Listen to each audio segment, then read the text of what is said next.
السلام علیکم، جس سے جبران گل امید کرتا ہوں میرے تمام تر دیکھنے سننے چاہنے والے خیر عافیت ہوں گے۔ آج جس ٹاپک کو ہم ڈسکس کریں گے، میں نے اس ٹاپک کو نہیں دیکھا کہ کسی بھی ہمارے ریئلٹر بھائی نے اس چیز کے اوپر ویڈیو بنائی ہو کہ آخر کار سوسائٹیز رجسٹری کیوں نہیں کرواتی۔ ہم کسی بھی سوسائٹی میں 5 مرلے کا 10 مرلے کا کنال کا پلاٹ لیتے ہیں اپنی استطاعت کے مطابق، تو ہاؤسنگ پروجیکٹ آخر کار رجسٹری کیوں نہیں کرواتی، وہ لیٹر ہیڈ کے اوپر ہی کام کیوں چلاتی ہے۔ ہمارا ہر ایک اینڈ یوزر جو بھی 5 مرلے کا پلاٹ خرید رہا ہوتا ہے یا 10 کیو اپنے استطاعت کے مطابق، تو اس کے مائنڈ میں یہ سوال ضرور آتا ہے کہ سوسائٹیز آخر کار یہ لیٹر ہیڈ کا دندہ ہی کیوں چلاتی ہیں، اس کے پیچھے اصل حقائق کیا ہیں، اور اس سوال کے جواب کو آج ہم تلاش کریں گے اس ویڈیو میں۔ تو سب سے پہلے ہم یہ فرق جانیں گے کہ یار رجسٹری اور لیٹر ہیڈ میں فرق کیا ہے۔ آپ کسی بھی جگہ پہ اوپر زمین اگر باہر پرچیز کرتے ہیں، کسی بھی اوپن لینڈ کو پرچیز کرتے ہیں، اس کو رجسٹری اور انتقال دونوں اپنے نام کے اوپر جب کرواتے ہیں، تو وہ زمین پراپر طریقے سے سرکاری جو ریونیو ڈپارٹمنٹ ہے وہاں سے اور رجسٹرار آفس سے آپ کے نام کے اوپر ہو جاتی ہے۔ اٹ مینس کہ وہ زمین سرکاری سطح کے اوپر آپ کے نام کے اوپر بولنا شروع کر دیتی ہے۔ اور اگر ہم لیٹر ہیڈ کی بات کریں تو لیٹر ہیڈ ایک پیس آف پیپر ہے جس کا ریکارڈ صرف اور صرف سوسائٹی کے اپنے ڈیٹا بیس میں ہوتا ہے۔ اس کا کسی بھی سرکاری ڈپارٹمنٹ میں یا کسی بھی سرکاری جگہ کے اوپر اس کا اندراج نہیں ہوتا ہے۔ اب ہم یہ ڈسکس کریں گے کہ یار آخر کار سوسائٹیز رجسٹریاں کیوں نہیں کرواتی ہیں، وہ اس رجسٹری والی جگہ سے اس فیکٹر سے کیوں بھاگتی ہیں۔ فرسٹ آف آل سوسائٹی جو ہے وہ ٹرانسفر فیسز سے بچتی ہے۔ اس کے بعد سوسائٹی جو کیپٹل گین ٹیکس اور کیپٹل ویلیو ٹیکس ہے اس زمین کے اوپر جو بن رہا ہوتا ہے اس سے وہ خود کو بچاتی ہے۔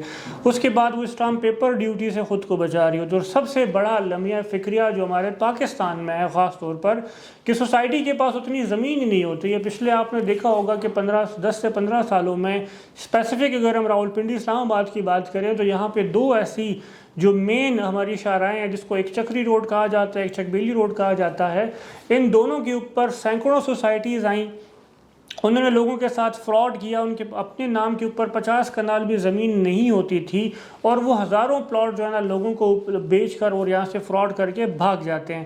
تو سوسائٹیز کے اپنے نام کے اوپر زمین نہیں ہوتی، اور اگر کوئی سوسائٹی پروجیکٹ بنا رہا بھی ہو تو وہ بھی اپنے نام کے اوپر جو ہے نا زمین نہیں رکھتی۔ اس کی وجہ یہ ہے کہ وہ گورنمنٹ کے کھاتوں میں اس ٹیکسز سے بچنے کے لیے یہ تمام تر چیزیں کر رہی ہوتی ہے۔ اور لیٹر ہیڈ کے اوپر کام اس لیے چلایا جاتا ہے کہ وہ جو اینڈ یوزر ہے اس کو اپنے کنٹرول میں رکھے، اس کے اوپر جو وہ مینٹیننس چارجز ہیں اور ڈفرینٹ قسم کے چارجز ہیں ان تمام تر چیزوں کو امپلیمنٹ کراتا رہے اور وہ تمام تر چیزوں کو اپنے کنٹرول میں رکھے۔ اور جو سوسائٹیز پراپر طریقے سے سی ڈی اے سے، آر ڈی اے سے، جی ڈی اے سے، ایف ڈی اے، مطلب کتنی بھی ہر ایک سٹی کا اپنا ڈیولپمنٹ اتھارٹی کا ڈپارٹمنٹ ہوتا ہے، جس طرح ہم پنڈی اسلام آباد کی بات کریں اسپیسیفک تو یہاں پہ آر ڈی اور سی ڈی اے کام کرتا ہے۔ جس سوسائٹی کے پاس این او سی ہی نہیں ہے وہ پراپر طریقے سے سرکاری طور کے اوپر آپ کے نام کے اوپر رجسٹری نہیں کروا سکتا۔ کچھ ایسی اچھی سوسائٹیز بھی ہیں، جس طرح فار ایگزامپل ہم چودھری عبدالمجید صاحب کا ذکر کرتے ہیں تو چودھری عبدالمجید صاحب کا فیصل ٹاؤن فیز 1 اب اس سٹیج تک پہنچ گیا کہ وہ پراپر طریقے سے لوگوں کو پراپر طریقے سے رجسٹریاں بھی کروا رہا ہے۔ فرسٹ آف آل ان کے پاس این او سی بھی ہے، سیکنڈ انہوں نے ڈیلیورنس کے ساتھ، ڈیولپمنٹ کے ساتھ لوگوں کو جو ہے نا آبادکاری بھی وہاں پر لا چکے ہیں۔ تو اچھے ڈیولپر کا آپ نے انتخاب کرنا ہے تاکہ وہ اینڈ آف دی ڈے زمین کا ٹرانسفر بھی آپ کے نام پہ کروا دیں۔ اب ہم بات کرتے ہیں جو رجسٹری نہ کروانے کے نقصانات کیا ہوتے ہیں۔ اب رجسٹری نہ کروانے کے نقصانات سب سے پہلے یہ ہے کہ جو کوئی بھی گورنمنٹ کا ادارہ وہاں پر آپ کی زمین آپ کے نام پہ نہیں بولی جاتی ہے، اٹ مینس کہ کسی بھی سرکاری ڈپارٹمنٹ میں آپ کی زمین کا انتخاب اندراج نہیں ہوتا۔ سیکنڈ نمبر کے اوپر اگر کوئی بھی سوسائٹی وہاں پہ لانچ ہو رہی ہے جس میں آپ نے 5 مرلے کا یا اپنی استطاعت کے مطابق پلاٹ لیا، وہاں پر اگر آپ کے ساتھ فراڈ ہو جاتا ہے، سوسائٹی وہاں سے بھاگ جاتی ہے اور آپ کے پاس جسٹ ایک پیس آف پیپر ہوتا ہے، اس کی کوئی ویلیو نہیں ہوتی ہے ایز کمپیئر ٹو رجسٹری کے۔ اس کے علاوہ آپ کو کسی بھی بینک سے لون نہیں مل سکتا۔ انسان کو ضرورت پڑتی ہے تو انسان اگر بینک سے لون لینے بھی جاتا ہے تو آپ کو بینک لون بھی نہیں دیتا فائلز کے اوپر۔ ڈفرینٹ سوسائٹیز کا اپنا اپنا کرائٹیریا، بٹ رجسٹری والی جو زمین آپ کی ہوتی ہے اس کے اوپر آپ کو بینک لونز بھی ملنا شروع ہو جاتے ہیں اور آپ کو ملتے بھی ہیں۔ اس کے علاوہ رجسٹری کروانے کے فوائد سب سے پہلا دیکھیں یہ ہے کہ زمین آج آپ کے نام کے اوپر آپ کے نام کے اوپر جو وہ ٹرانسفر ہو گئی ہے، ریونیو ڈپارٹمنٹ پر اس کا اندراج ہو گیا ہے، اس کی ملکیت کوئی بھی نہیں چینج کر سکتا آپ کے حکم کے بغیر۔ آپ جب تک خود ریونیو ڈپارٹمنٹ نہیں جاتے وہ زمین کی ملکیت آپ کے نام سے کسی اور کے نام پہ شفٹ نہیں ہو سکتی۔ ہاؤسنگ سوسائٹیز میں یہ ضرور ہوتا ہے کہ یار آج آپ کو یہاں پہ پلاٹ دیا کل سوسائٹیز کے پاس یہ زمین نہیں تھی. جس طرح پارک ویو سٹی کی ہم بار بار ذکر کرتے ہیں کہ انہوں نے ہل اسٹریٹ اور گولف اسٹریٹ کے نام سے بلاک لانچ کیا کہ جی آپ لوگ یہاں پہ بکنگ کروا لیں. کچھ دیر کے بعد، کچھ آنے والے وقتوں کے بعد سوسائٹی کے پاس وہاں پہ زمین ہی نہیں تھی، تو سوسائٹی نے ان لوگوں کو جو ہے نا کہا کہ جی آپ ابھی فلاں ہمارے فلاں بلاک میں شفٹ ہو جائیں، ہمارے فلاں بلاک میں شفٹ ہو جائیں. تو ایسا ہر ایک پرائیویٹ ہاؤسنگ پروجیکٹ آپ کے ساتھ کھیلتا ہے، آپ کے پیسوں کے ساتھ کھیلتا ہے. اب اسی طرح اگر ہم پارک ویو سٹی کی بات کریں، یہ ہمارے اس ٹاپک کا حصہ تو نہیں ہے، بٹ اب پارک ویو سٹی لاہور جو بنا ہے وہ ریور ویو کے اوپر بنا ہوا، تمام تر جو ہمارا راوی دریا اس کے اوپر بنا ہوا، اس کا این او سی نہیں ملنا چاہیے تھا، بٹ اداروں نے این او سی دیا، سوسائٹی بنی، آج وہ ساری کی ساری سوسائٹی پانی میں ڈوب گئی ہے. تو کرنے کی بات دوبارہ سے ہم اپنے ٹاپک کے اوپر آتے ہیں. جب آپ سوسائٹی سے پراپر طریقے سے رجسٹری لے لیتے ہیں، یا تو ایسی سوسائٹیز کا آپ انتخاب کریں پاکستان میں جب آپ انویسٹمنٹ کرتے ہیں کہ یار اس سوسائٹی آپ کو رجسٹری دے سکے.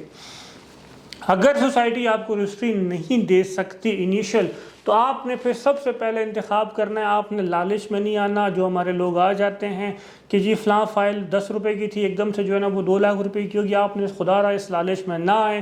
لوگوں کے کروڑوں اربوں روپے آلریڈی اس ریئل اسٹیٹ میں ڈوب چکے ہیں. وہ ڈوبے ریئل اسٹیٹ کی وجہ سے نہیں ہیں، وہ آپ کی لالچ کی وجہ سے ڈوبے ہیں، کیونکہ ریلٹر جو ایکچول ہے وہ ریئل اسٹیٹ کا کام کرتا ہے.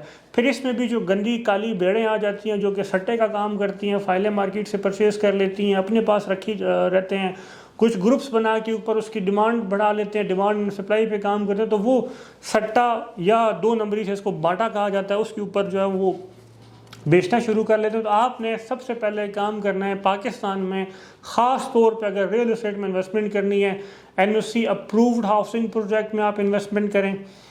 اگر این او سی اپرووڈ ہے، پھر آپ نے اس ڈیولپر کی لیگیسی دیکھنی، آیا اس سے پہلے اس نے کوئی کام کیا نہیں کیا. سیکنڈ، اس کے بعد آپ نے یہ دیکھنا ہے کہ سوسائٹی آپ کو الاٹمنٹ لیٹر پراپر طریقے سے دے رہی ہے نہیں دے رہی ہے. آپ نے بینک میں جتنی بھی اس سوسائٹی کا جو آفیشیل بینک اکاؤنٹ ہے، آپ نے اس میں پیمنٹ ساری سبمٹ کرنی ہے.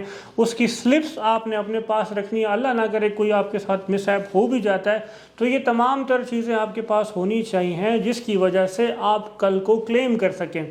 ہمارے بہت سے دوست کسی بھی ریلٹر کے پاس چلے جاتے ہیں، اگر فور ایگزامپل وہ آپ 2 لاکھ روپے ڈاؤن پیمنٹ ہے، وہ آپ کو کہتے ہیں جی ہمارے پاس آتے ہیں، ہم لاکھ روپے کی فائل آپ کو بنا کے دے دیں گے. اور جو 2 لاکھ روپے والا ہے وہ پراپر طریقے سے آپ کو سروسز چارج کرتا ہے. اٹ مینز کہ اگر آپ ایک چائے کا کپ گھر میں بنائیں گے آپ کو 50 روپے کا پڑے گا. آپ وہی F10 یا کسی اچھی جگہ پر آپ پئیں گے، وہی چائے کا کپ آپ کو 200 روپے کا ملے گا. آپ سرینا ہوٹل چلے جائیں گے، وہی چائے کا کپ آپ کو 500 روپے کا ملے گا. اٹ مینز کہ جو سروسز چارجز ہوتے ہیں آپ کی، اصل میں سب سے پہلے آپ کی مائنڈ سیٹ وہاں جاتا ہے کہ یار یہ بندہ جو ہے نا 2 لاکھ روپے مجھ سے بکنگ کے لے رہا ہے، یہ بندہ لاکھ روپے لے رہا ہے. تو آپ وہ لاکھ بچانے کے لیے سستا روئے بار بار مہنگا روئے، ایک بار آپ سستے کی طرف جاتے ہیں. کل کو جب کوئی فراڈ ہوتا ہے، کوئی دھوکا ہوتا ہے، وہ ریلٹر چھوٹا ہوتا ہے، وہ اپنا دکان بند کرتا ہے اور وہ آفس بند کرتا ہے، یہاں سے رفو دفع ہو جاتا ہے. جو اچھے ریلٹر ہیں وہ ان 2.5 سالوں میں بھی الحمدللہ مارکیٹ میں بیٹھے ہوئے ہیں. اگر ان کے جو اینڈ یوزر کو کوئی پرابلم آتی ہے اس کو پراپر طریقے سے وہ فیس کرتے ہیں اور ان کو ساتھ لے کر چلتے ہیں. رسپانسبلٹی وہ مارکیٹر خود لیتا ہے. ہمارا آفس الحمدللہ بلو ایریا میں موجود ہے. پچھلے 6 سالوں سے ہم بلو ایریا میں کام کریں. اس سے پہلے ہمارا F11 میں آفس تھا. تو ہم الحمدللہ ان حالات میں بھی بیٹھے ہوئے ہیں، اپنے اینڈ یوزر کو اپنے ساتھ لے کر چل رہے ہیں، اپنے انویسٹرز کو اپنے ساتھ لے کر چل رہے ہیں. پرابلمز سب پر آتی ہیں، پرابلمز کے ساتھ چلنا ہوتا ہے اور اس کا سلوشن نکالنا ہوتا ہے. پرابلم سے بھاگنا پرابلم کا حل نہیں ہوتا. ہماری ویڈیوز اگر آپ کو اچھی لگتی ہیں تو آپ سے ایک ریکویسٹ ہے کہ ہمارے چینل کو ضرور سبسکرائب کریں. ہماری ویڈیوز آگے بھی اپنے دوستوں کو شیئر کریں تاکہ ان تک بھی یہ ویڈیوز پہنچے، انفارمیشن پہنچے. اگر ان کے ساتھ کوئی فراڈ ہو چکا ہے تاکہ وہ بھی اس فراڈ سے بچ سکیں. اللہ پاک آپ کی محنت کا، اللہ پاک آپ کے پیسوں کی حفاظت کرے، اللہ پاک آپ کے مستقبل کی حفاظت کرے. مجھے دیں اجازت، والسلام.